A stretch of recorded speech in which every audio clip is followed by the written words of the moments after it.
Can I read this to you? Yeah, I'd love that.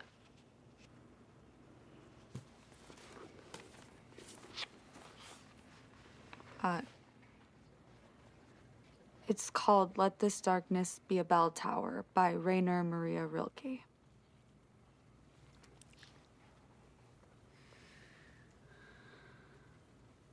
Quiet friend who has come so far, feel how your breathing makes more space around you.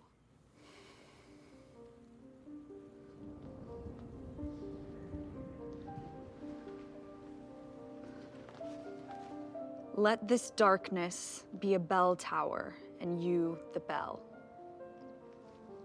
As you ring, what batters you becomes your strength. Move back and forth into the change. What is it like, such intensity of pain? If the drink is bitter, turn yourself into wine.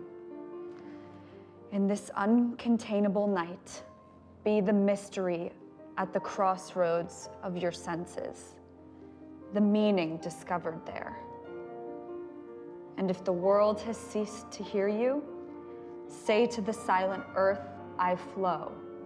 To the rushing water, speak, I am.